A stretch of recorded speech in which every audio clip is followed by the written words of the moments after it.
Hey there guys, Raj here. Hope you guys are well. Today's review is going to be on a fragrance from the house of Hermes, and this one is a flanker of the original Terre d'Hermes. This one is called Eau Tres Fraiche. So I've been working off a couple of samples, yeah, so I've had a couple of samples and have just finished this one off recently. So notes for this one, there is at the top bitter orange. These are just the notes that I can find anyway, but bitter orange. In the heart there is geranium. In the base of this fragrance, patchouli and cedar. In terms of when you would wear this is definitely one for cooler, warm weather. You know, you could wear this in autumn as well. I could definitely see you pulling it off, but it does have that fresher feel to it, and which just goes well with, you know, that warmer weather. Nothing too cold, cool, very warm, very hot. Yeah, in those environments. Performance on this fragrance, this is probably the negative, the main and maybe the only negative I have with this fragrance. Performance is not great. I probably get about 4 hours maximum. It stays quite close to the skin. This is one of those fragrances that you need to do a lot of sprays. And from this sample I had, I was doing like maybe 8 to 10 sprays from a sample, and even then it wasn't giving me a huge amount of performance.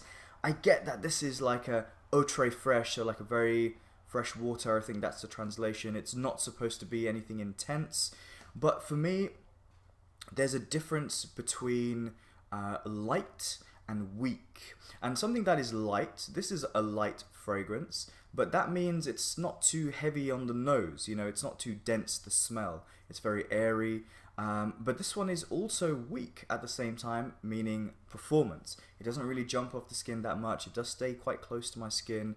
I get about 4 hours. Scent-wise, it's really good. I really like this opening. This bitter orange kind of reminds me of something from Frederic Malle, Bigarade Concentré. Also, Hermes have a fragrance in their lineup called Eau d'Hermes, which is all about this bitter orange. That fragrance was actually created quite a long... I think it was like 1950 or something like that. And it does have this... It's not as... It almost has like a spicy quality in the opening, and later on you're basically joined by this orange note, which is juicy and bright and just so good. It's really, really authentic. It kind of feels like the original Terre d'Hermes, which is all about, the most simplest way of describing that is like an earthy orange scent. With this one, it's almost like that orange has been taken out of the dirt, it's been cleaned, all the soil has been brushed off, and it's just opened up, and it's really sparkling, really, really good. One of the notes I get in here, which is really noticeable, is also the patchouli note.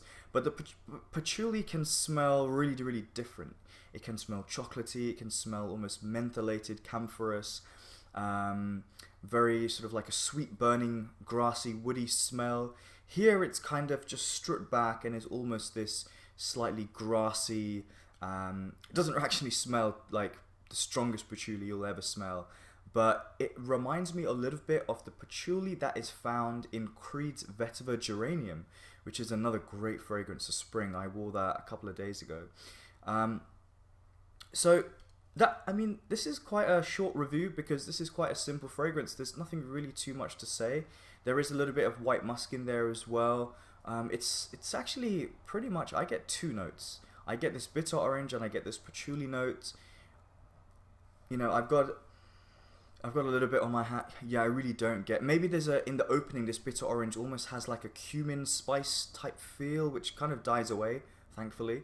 But it is kind of there. But yeah, that's pretty much my review of a very simple, very well-made fragrance. I enjoyed wearing this fragrance. I enjoyed it from the minute I sprayed it on to the moment it lasted.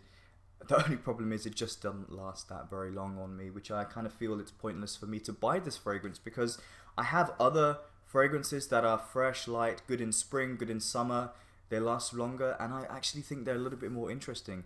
So I'm going to go with a 7.5. I like the ingredients. Performance is the issue. Guys, let me know, what do you think about this fragrance? Have you tried it? Do you like it? Do you love it? Do you hate it? Whatever you have to say, say it.